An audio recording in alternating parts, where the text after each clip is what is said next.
Hello mga kalobs! Kumusta po kayo? Eto po palang dinengdeng na dahon ng saluyot at paksiw na dahon ng saluyot. Ang niluto po ni Mama kaninang umaga para po sa almusal ni Papa. Ni-request po kasi ito ni Papa kay Mama. Kagabi pa nga po, nalutuin niya nga daw po ito kinabukasan. Eto po pala yung dahon ng saluyot na binili po ni Mama kay Lola kahapon. Ihahalo nga daw po sana ito ni Mama sa munggo. Kaya lang po sabi ni Papa ay paksiw at dinengdeng yung gawin niya nga daw pong luto. May pasok po kasi si Papa kaninang umaga. Gusto niya nga po yung mga ganitong luto ng gulay yung aalmusalin niya daw po. Parehas nga lang po sila ni Mama. Paboritong-paborito nga po nila yung ganitong mga luto. Kami nga po ni Kuya ay napaparami nga din po. Lalo na pag salo-salo po kaming kumakain. Lalo na nga po mga kalobs kapag nagprito po si Mama ng isda. Ay, sobrang solve. Yun nga po, yung masarap na partner ng dinengdeng, ang pritong isda. At ayan, kumuha na rin po pala si Papa ng paksiw na saluyot. Ganito nga po madalas yung ginagawang luto ni Mama kapag po bumibili siya ng saluyot. Napapadami nga po siya ng kain. At kaninang umaga nga po mga kalobs ay pinaarawan na naman nga po ni Tita si Baby. At ayan, tinanggal niya na nga po yung damit niya. Yun po kasing sinabi ni Mama sa kanya para nga daw po maarawan ng buo yung katawan niya. Umiiyak pa nga po si Baby dyan mga kalobs dahil nagugutom na daw po kasi siya, sabi po ng tita ko.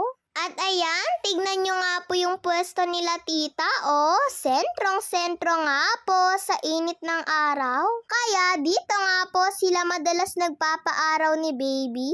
At maya-maya nga po mga kalobs ay pumasok na nga din po sila.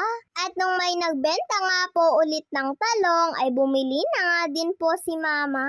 Murang-mura na nga lang po ito mga kalobs dahil 20 pesos daw po yung isang kilo. At kaninang umaga po pala mga kalobs, pagising ko ay napaluto pa nga po ako ng itlog. Ako na nga lang po yung gumawa nito dahil naglalaba pa nga po si Mama ng mga damit nila nanay sa mga oras na yan. Inisa-isa ko nga po pala mga kalobs yung pagprito po nitong itlog.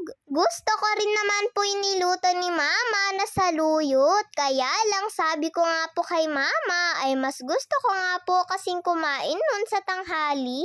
Kaya itlog na nga lang po muna yung aalmusalin ko.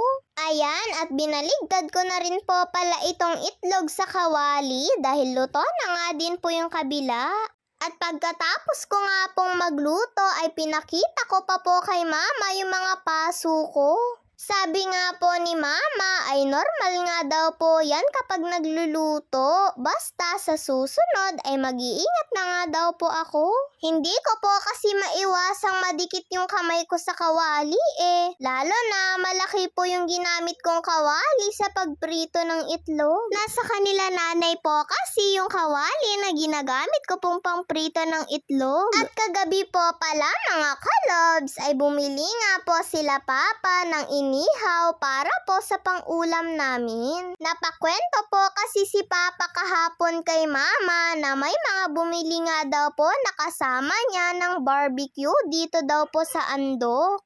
Natikman nga po yun ni Papa kaya nagustuhan niya nga po dahil masarap daw po kasi. Kaya niyaya niya nga po si Mama kagabi na bumili nito at eto na nga lang po yung uulamin namin. At kumuha na rin po pala si Papa ng kalahating inihaw na manok. Tapos 3 piraso nga po dito sa barbecue. Ang lalaki pa nga po ng hiwa mga kalabs At nung naihanda na nga din po nila yung order nila Mama ay nagbayad na nga din po si Papa. Tapos umuwi na nga din po sila kaagad mga kalabs. Gusto din daw po kasi ni Papa na matikman daw po namin ni Mama yung lasa ng barbecue. At pagka-uwi po pala nila mga kalobs ay ako na nga din po yung naghanda nito. Tapos eto nga at kumakain na rin po kami. Grabe at napakabango nga po nitong mga inihaw, lalo na nga po yung barbecue. Inuna ko nga pong kinain dito yung manok at pinanglas ko nga lang po yung barbecue. Ang saya-saya ko nga po sa mga oras na yan dahil nakatikim na naman po kami ng mga ganitong ulam. Maraming salamat po sa iyo, Lord, sa mga biyaya niyo po sa amin. Nagbigay din po pala si Mama ng manok sa kanila nanay. God bless to all mga kalobs. Bye-bye po!